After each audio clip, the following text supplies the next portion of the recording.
So I'm going to start this video off by saying that I can't stand hot take videos. There's a reason why there's a saying, maybe you should sleep on it. And that's because sometimes when you're all riled up, you're full of emotions, something's fresh, and you really haven't had time to sit down and process it, there's a tendency to make bad decisions. Or if not make bad decisions, at least make decisions that you might not normally make. So I only bring this up because yesterday it was announced the 35th Mario anniversary promotions. I saw some people grumbling online about this or that. So I'm really going to try to stay away from the hot take stuff. I know this video is going to probably come off a little bit hypocritical, but I'm really going to try to stay away from specific announcements from yesterday and focus on more of a general discussion. So if I've done this right, you should be able to go back and watch this video anytime Nintendo announces something and it'll still be relevant and make sense. So here we go.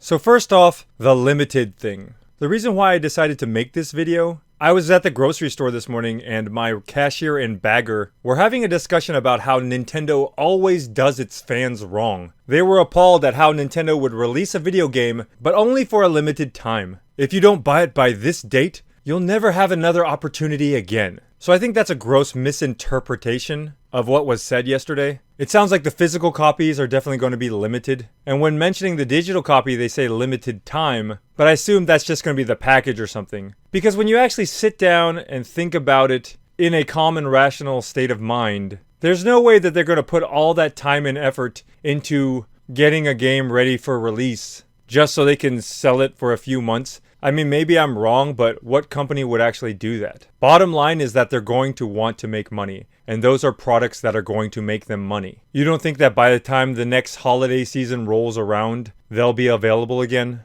Especially considering they're going to be selling how many more systems between now and then? You've got to adjust for all the new owners, right? Worst case scenario, they're just going to break up the bundle and sell them individually digital, because there are probably people out there who don't want to buy all of them in one pack. I don't understand why you would care about one game and not the other though. But there are some people out there who just want to play the one that they want to play. So good for them. So at this point, I'll bring up the NES Classic situation. I think a lot of people like to shit on Nintendo for that, how they handled it. They see it as a bungle or a misjudgment by Nintendo. How could they not see that one coming? But I think people forget that when the NES Classic came out, there was a lot of people poo-pooing on it. I remember even my former colleagues were sitting there talking in a video where they're saying, F you Nintendo, the price point is wrong, the game choice is wrong, no one's going to pay money for this product. But then suddenly when it came out and people were getting hands on it, other people were modding it, suddenly everybody wanted one. There was definitely this I want one because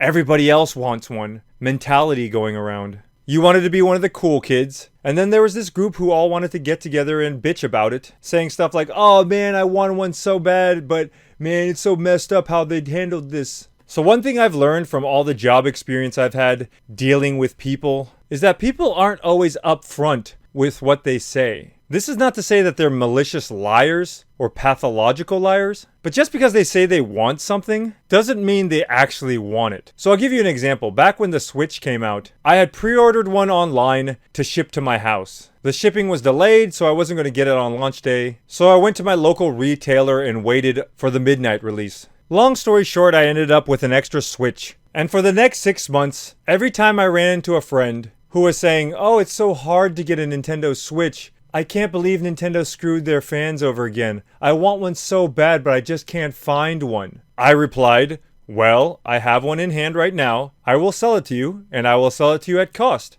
Do you want it?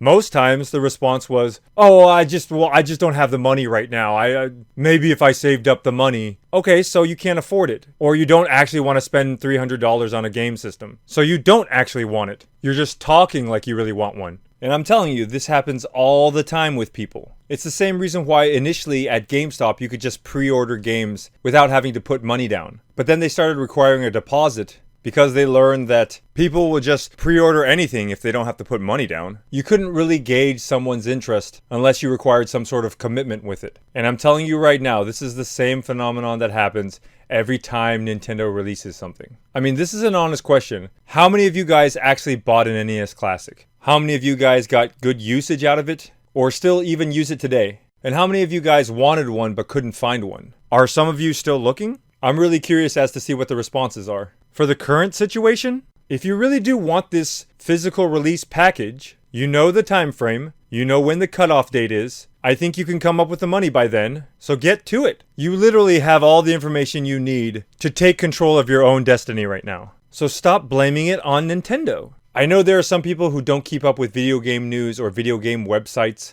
and I'll understand if later on next year they're complaining about not being able to pick it up. But this is a 6-month window. At some point you gotta say, well, that's ample time. If you're that out of the loop, sorry. But for any of you guys who are listening to this video or complaining about the announcement the other day, I think if you really want it, you'll go get it. And if you're on the fence or unsure or it's not part of your budget, then accept the fact that that's a decision you have to make. And I'm going to tell you right now too, that because Nintendo announced that this was going to be a limited run, a bunch of people on the internet had their eyes light up thinking they're going to make a quick buck off this. So if you want to avoid all the scalpers, go get your pre-order in. So ultimately I've learned that this is less of a thing about games and more of a thing about human nature. You got people coming from all sorts of different walks of life, different cultures, different backgrounds. Some people will end up getting the things that they want and some people won't. And they'll just be happy complaining about it. And I think Nintendo is smart enough to realize this, so they tune out all the noise. The people who really want it are going to go and buy it, and they really have no control over anyone else. So I'm going to be picking up the game when it comes out. I'll just buy it day one, so I don't have to worry about finding my copy later on, or dealing with scalpers, or the holidays. I'll be enjoying it, but I guess the question is, what are you going to do?